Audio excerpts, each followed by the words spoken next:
Bonjour à tous, j'espère que vous allez excellemment bien. Débrief du 22e match de cette Coupe du Monde 2022 entre la Pologne et l'Arabie Saoudite, victoire de la Pologne 2-0. On va revenir sur cette rencontre, n'hésitez pas à vous abonner à la chaîne, à réagir dans les commentaires, à mettre un pouce bleu, à partager la vidéo sur les réseaux sociaux, notamment auprès de vos proches si vous pensez que ça peut les intéresser.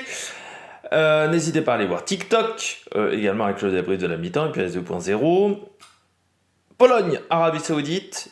Il y a quand même un truc qui est exceptionnel, et je pense qu'on va tous se dire ça, c'est comment on peut gagner un match de foot en ratant autant de choses du côté de la Pologne, et comment on peut perdre un match de foot avec autant de statistiques en sa faveur du côté de l'Arabie Saoudite.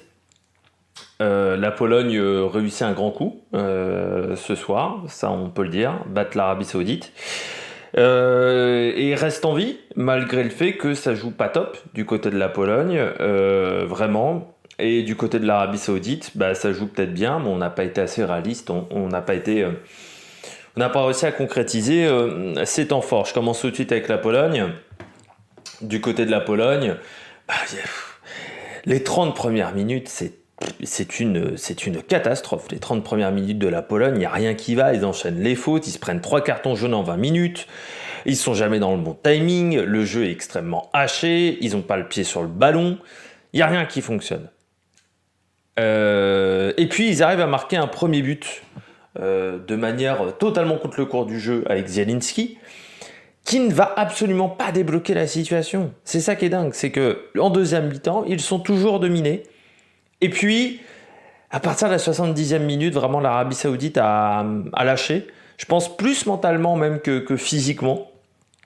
Et c'est là où la Pologne a vraiment pris l'avantage sur l'Arabie Saoudite, notamment grâce à cette erreur qui permet le deuxième but de Lewandowski. Mais la Pologne a vraiment souffert dans cette rencontre. Beaucoup de fautes, pas de ballon, beaucoup trop d'engagement qui n'était pas maîtrisé. Une défense qui par contre a très bien résisté dans les 15 derniers mètres. C'est vrai que la défense polonaise, alors autant elle se faisait prendre de vitesse, mais elle était très bien regroupée dans la surface de réparation. Une équipe qui a eu beaucoup de mal dans les relances également. Par contre, et ça on ne peut pas le sous-estimer du côté de la Pologne, c'est qu'avec 2 occasions, ils arrivent à être hyper performants parce qu'ils arrivent à être dangereux même avec peu de ballons. C'est-à-dire qu'avec 36% de possession de balle, ils arrivent quand même à faire 9 tirs, 3 tirs cadrés. Sur ces 3 tirs cadrés, il y a 2 buts. Il y a également une frappe qui tape le montant. C'est là où la Pologne a été très très forte, c'est qu'elle a réussi à créer du danger malgré très peu de munitions. Mais le reste du match est pas bon. Précision des passes 76%, donc c'est pas top, seulement 299 passes. Également 18 fautes, donc il faudra faire mieux face à l'Argentine, surtout que l'Argentine, s'ils peuvent encore se qualifier, parce que là c'est vrai que la situation peut se compliquer, si l'Argentine peut encore se qualifier après le prochain match, il faudra que l'Argentine donne tout.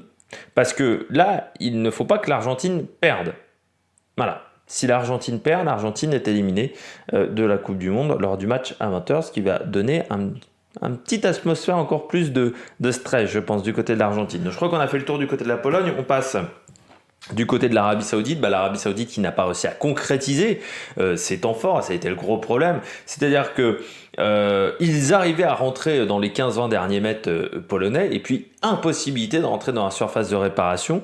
Pourquoi ? Parce que déjà, pas mal de Polonais, c'est vrai que la défense polonaise a été performante dans ce domaine-là, mais surtout des mauvais choix, pas toujours intelligents dans le dernier geste, parfois on temporise alors qu'il faudra accélérer le rythme de la balle, voilà, pas toujours les bonnes idées du côté de l'Arabie Saoudite dans les 15 derniers mètres. La défense qui a pris l'eau, malgré le peu d'action polonaise, ils ont pris l'eau, le deuxième but en est le résultat. Je pense qu'ils ont craqué mentalement. Ça a été sur la fin de match à partir de la 70e, je sais pas, j'ai l'impression qu'ils y croient plus, et ça c'est une erreur. Beaucoup d'hésitation, comme je disais, en attaque, ce qui ralentit énormément le rythme du ballon. Je trouve qu'en fin de match, ils n'ont plus fait le pressing qu'ils avaient fait en début de match et qui marchait très très bien en début de rencontre. Ce pressing là qui a vraiment mis la Pologne en grande difficulté. En deuxième mi-temps, ils l'ont moins mis en route et je pense que ça a été une erreur. Trop attentiste également. C'est-à-dire que des fois, ils ont laissé Lewandowski avec pas mal de place. Ils ont laissé jouer trop la Pologne dans des zones dangereuses du terrain. Donc il fallait être plus réactif. Par contre, je trouve qu'il y a un collectif dans cette équipe d'Arabie Saoudite qui est très fort. Il y a des talents individuels également au niveau technique qui sont assez excellents. C'est une équipe qui, au niveau technique, a fait mal quand même à la Pologne. Les 30 premières minutes de l'Arabie Saoudite sont vraiment très intéressantes. Mais impossibilité de rentrer dans la surface. Ça a été le gros problème de l'Arabie Saoudite. Également, pas mal de bonnes choses sur le deuxième ballon du côté de l'Arabie Saoudite. Mais on n'a pas réussi à concrétiser les temps forts. Et on se fait punir. Ça c'est clair et net. Il y aura des regrets ce soir du côté de l'Arabie Saoudite parce qu'ils auraient pu valider la qualification dès ce soir. Et que ça ne sera pas le cas parce que trop d'erreurs. Trop d'erreurs en défense pendant cette rencontre. On passe aux joueurs du match, du côté des joueurs du match, du côté des Polonais. Moi, je dirais le gardien Szczęsny, parce qu'il a sauvé pas mal de fois l'équipe polonaise. On peut parler également de Glick, qui a été vraiment fort comme Frankowski qui en fin de match a créé énormément de situations dangereuses pour la défense d'Arabie Saoudite. Glick vraiment qui a eu cet énorme travail qui a eu pas mal de boulot pendant tout le match, et puis le gardien qui a fait des arrêts au bon moment, et ça a fait la différence du côté de l'équipe d'Arabie Saoudite. J'irai toujours ces ailiers, Albrikan et Aldawazari, Zari, qui a été très bon. Les deux ailiers qui ont fait de la misère à l'équipe adverse. Et puis bien entendu Boulaïli et Al-Ramri qui ont souffert pendant ce match par rapport à Lewandowski et par rapport à cette attaque en face. Mais l'Arabie Saoudite aura des regrets parce qu'ils peuvent revenir dans le match avec le penalty qui est complètement raté, ce penalty très mal tiré. Enfin voilà, ils peuvent revenir tellement de fois dans le match quand la Pologne mène 1-0 et ensuite ils se font punir parce qu'à partir de la 70e, ils baissent le rythme. Il y aura d'énormes regrets du côté de l'Arabie Saoudite. On passe sur les stats du côté du classement, du côté du programme dans ce groupe D. Ce groupe D, donc c'était le match numéro 4. Ce troisième match du groupe C, je vais y arriver. C'est le groupe C. Un peu de fatigue aujourd'hui, c'est pas simple. Donc Argentine-Mexique ce soir. Si l'Argentine perd, l'Argentine est éliminée de cette Coupe du Monde.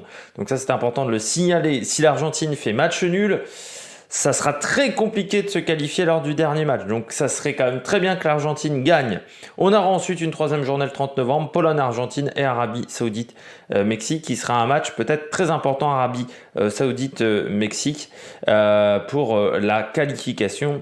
Mais c'est un groupe qui est bien plus serré que prévu, vu que l'Argentine a perdu son premier match. J'espère que vous avez aimé cette vidéo. On se retrouve ensuite à 20h pour le match de l'équipe de France, à 23h pour Mexique-Argentine, les deux débriefs. Et puis, bien entendu, n'oubliez pas les débriefs de la mi-temps de ces deux rencontres. Allez, ciao, ciao sur la Mériette Production.